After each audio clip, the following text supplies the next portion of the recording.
Okay, so let's look at these piecewise defined functions and see if we can figure out how to write their definitions. So I look at them first as vertical strips.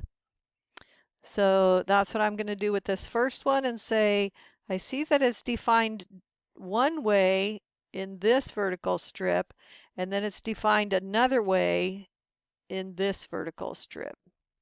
So I know that my function definition is going to be different.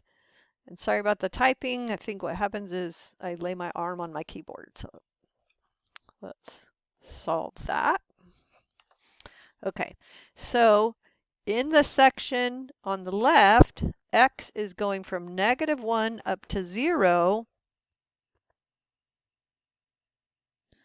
And the -1 and at x equals -1 and x equals 0 are both solid dots. So those need to be or equals to where that is included in that piece of the domain.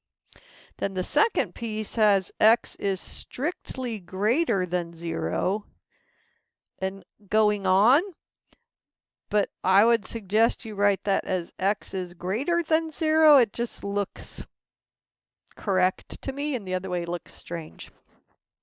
So now I need to figure out the equation of this piece of line. Well, we know 2 points that are on it, -1, 0, and 0, 2.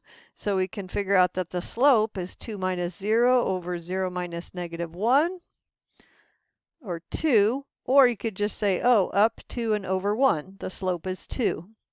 And then the y-intercept is 2. So this is the graph of y equals 2x plus 2. So you put 2x plus 2 and say f of x is defined as 2x plus 2 on the left, where x is between -1 and 0. Okay, then let's look at this line on the right. And I can see the slope here is 1 because the point 1, 1 and the point 2, 2 are on here, and it starts at the origin. So this is just the line y equals x. So the function is defined as 2x plus 2 from x is -1 up to x is 0.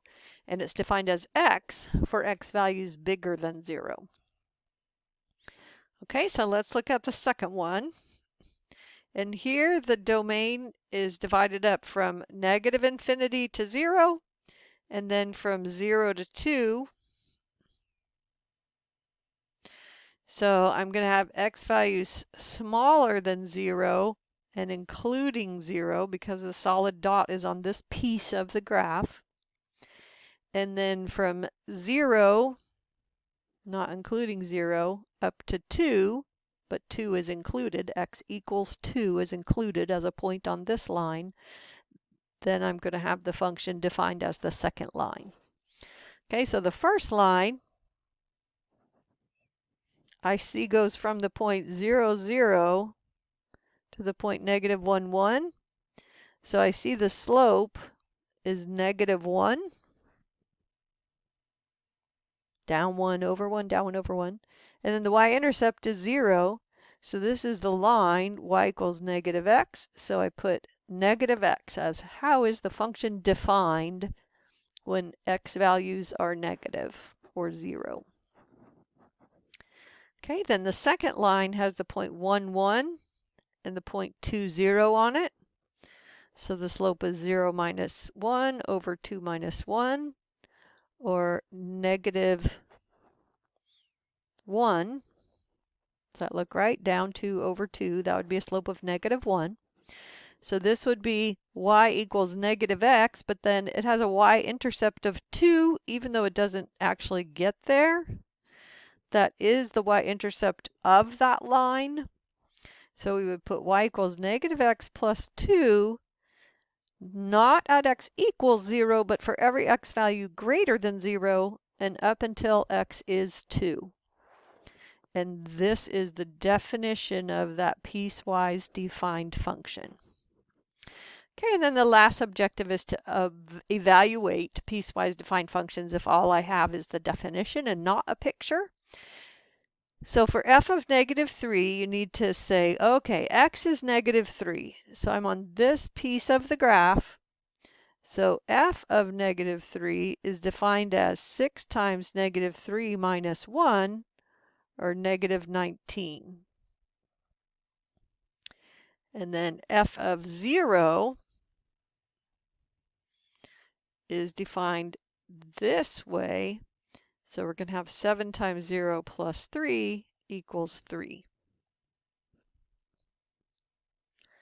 Okay, and then the second one, it says f of 0. So when x is bigger than negative 5, x equals 0 is included in this interval. So I would have 0 plus 5, and that equals 5. And then f of negative 6, I'll be looking at this piece of the graph where x value is smaller than negative 5. So I'll have the opposite of negative 6 plus 5. So that's going to be 1. So make sure and ask if you have questions about the piecewise defined functions. They're often really challenging for students, and I'm here to answer questions.